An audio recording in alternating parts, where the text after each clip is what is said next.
Salut les amis, c'est Mode Auteur, saison 2. Aujourd'hui, un mode auteur un peu spécial puisqu'on va voir deux auteurs en même temps, Thomas et Nico qui sont imprimeurs d'art, auteurs, illustrateurs.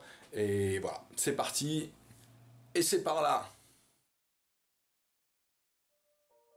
Alors, notre premier mot, c'est l'imprimerie d'art. C'est le médium qui nous a réunis en tant qu'artistes. C'est pourquoi de l'imprimerie d'art? C'est parce qu'on a, on a des outils d'imprimeur, on fait du multiple, mais on n'a pas la même méthode que l'imprimeur de labeur classique. Rien que pour préparer les teintes, on va s'y prendre exactement comme un peintre, et, et on va pas utiliser des couleurs calibrées. Et je ne vais pas citer de marque. Pour le repérage, on est obligé d'avoir compris, de lire l'image, de comprendre l'intention pour pouvoir imprimer quelque chose qui reste dans notre intention de départ à chaque fois. En gros, c'est ça l'imprimerie d'art.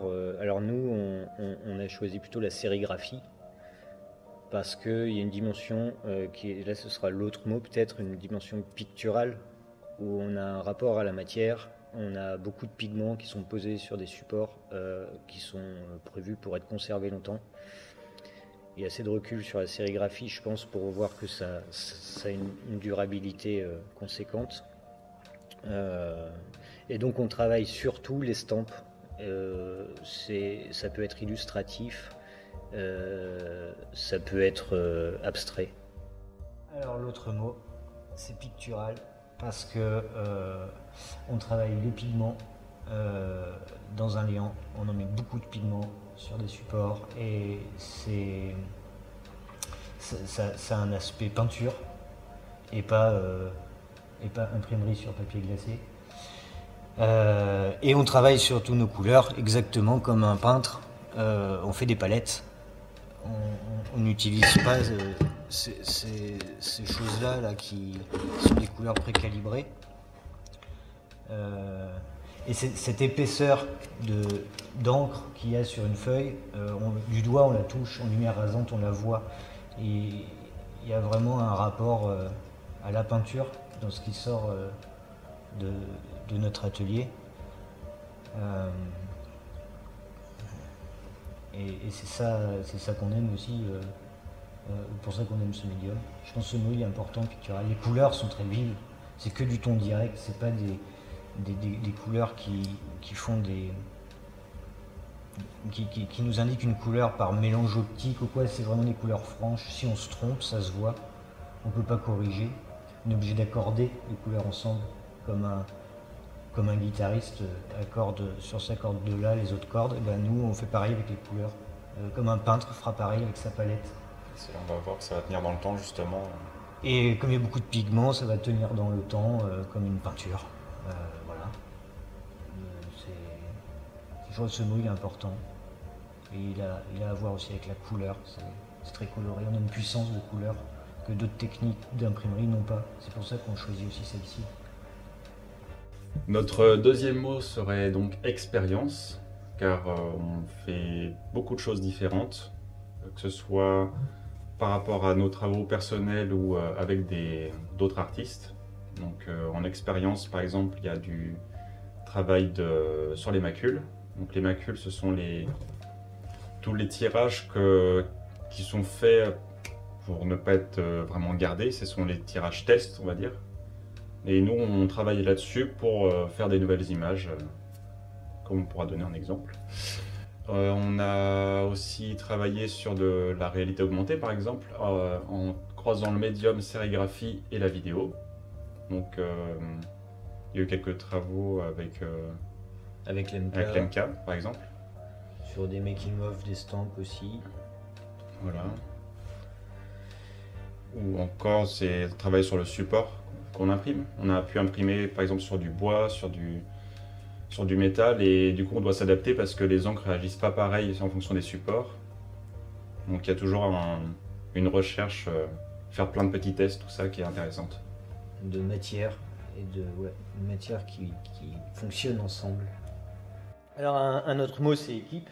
On a tendance à travailler en équipe depuis le début et fait parfois à 4 mains, parfois à 6 mains. On fait du ping-pong, on échange toujours pour aboutir à une image qui nous paraît bien. On est en équipe dans l'atelier, mais aussi avec d'autres gens hors atelier, des gens qui viennent nous voir pour faire des tirages d'art en multiples. On va se mettre en équipe avec eux parce qu'on n'est pas des reprographes. On construit ensemble un résultat. On ne va pas faire des photocopies de quelqu'un qui a déjà tout fini du boulot. On en est incapable, absolument incapable. On est obligé de travailler ensemble. Notre dernier mot sera donc transmission, car dans nos actions, on fait des ateliers par exemple pédagogiques, où on va expliquer qu'est-ce que la sérigraphie à un public large et varié. Ça peut être avec des tout petits enfants comme avec des personnes très âgées en EHPAD.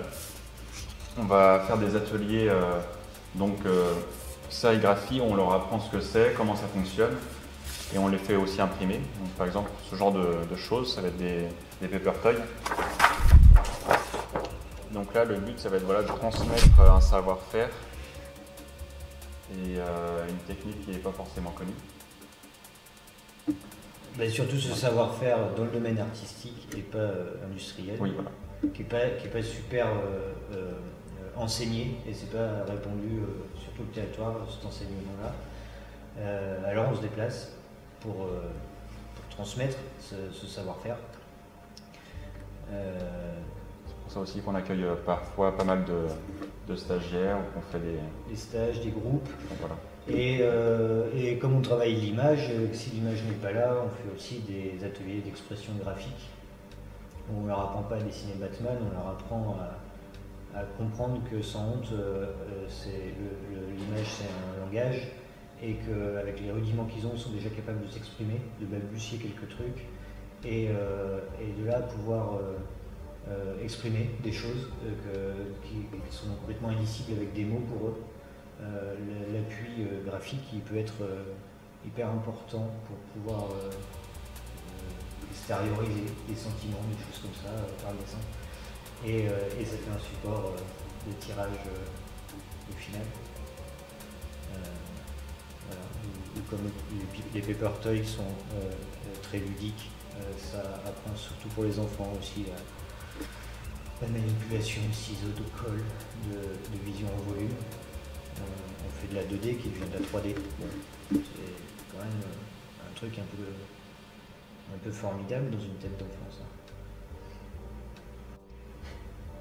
Alors si la question est dirigée dans le monde économique, c'est-à-dire est-ce qu'on a du pognon, alors non.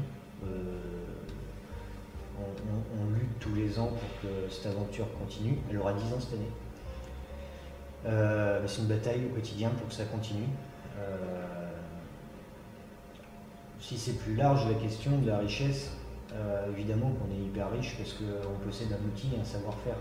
Et il n'y a pas beaucoup de gens, il y a des gens qui possèdent l'outil et d'autres le savoir-faire et puis ça se scie mal en général. Nous on arrive quand même à avoir ce luxe-là. Ça c'est, je pense, une grande richesse.